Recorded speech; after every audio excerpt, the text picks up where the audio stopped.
wabarakatuh. Selamat siang anak-anak, bagaimana kabarnya? Alhamdulillah, semoga selalu sehat dan tetap semangat. Nah, pada kesempatan kali ini kita akan belajar materi baru, yaitu materi bangun datar. Lebih khususnya adalah materi bangun datar segi 3 dan segi 4. Nah, sebelum kita mulai, marilah kita membaca basmalah terlebih dahulu. Bismillahirrahmanirrahim. Tahu tidak anak-anak, pasti bangun datar bukan materi yang asing ya, karena materi bangun datar tentu sudah pernah kalian pelajari waktu di SD ataupun MI dulu, yakni bangun datar berdasarkan jumlah sisinya ada 3, ada segitiga, ada segi 4, dan ada lingkaran. Nah, masih ingatkah kalian apa itu unsur-unsur bangun datar? Ayo, masih ingat tidak? Nah, kalau tidak ingat, coba perhatikan gambar berikut ini.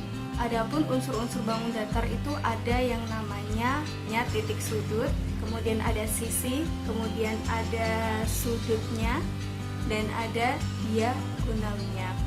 Nah, apa sih yang dinamakan dengan titik sudut? Titik sudut itu merupakan titik pertemuan dua sisi pada bangun datar, sedangkan sisi merupakan garis yang menghubungkan dua titik sudut. Nah, terus apa yang dinamakan dengan sudut? Sudut merupakan daerah perpotongan antara dua garis atau dua sisi pada bidang datar tersebut.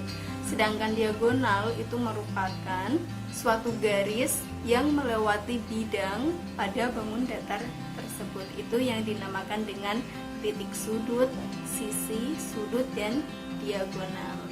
Nah, kalau sudah ingat, pada kesempatan kali ini kita akan belajar materi bangun datar segi 4. Namun untuk mengingat lagi jenis-jenis bangun datar segi 4 itu ada 6. Masih ingat tidak? Coba, apa saja itu? Ada persegi, kemudian ada persegi panjang, kemudian ada jajar genjang, kemudian ada trapesium, kemudian ada belah ketupat, dan yang terakhir adalah layang-layang. Masih ingat ya?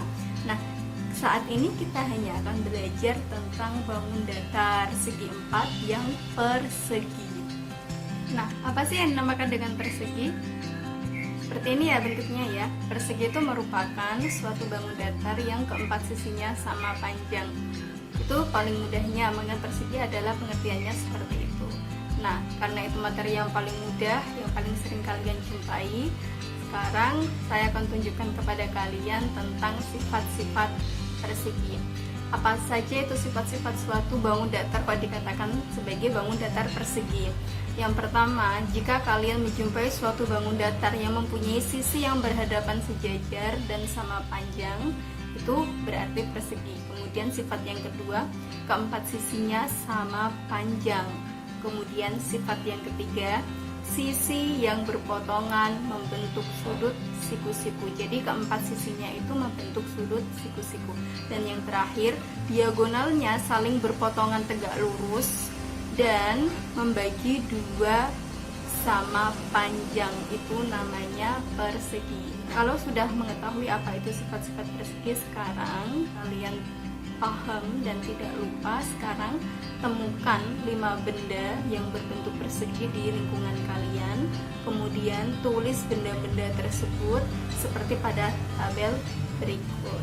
Nah, apa saja yang ada pada tabel, kalian tulis bendanya itu apa, kemudian kalian menemukannya itu di mana, kemudian ukuran bendanya itu berapa, kalian hitung pakai penggaris atau pakai meteran boleh, kemudian manfaat dari benda itu apa. Ingat, tugas ini akan berkaitan dengan kelas-kelas berikutnya, sehingga tolong untuk menuliskan tugasnya tetap ditulis pada buku tugas les, dan nanti akan kita gunakan untuk digunakan pada tugas selanjutnya. Oke, sangat mudah ya. Cukup sekian dari saya, semoga bermanfaat. Saya akhiri, wassalamualaikum warahmatullahi wabarakatuh.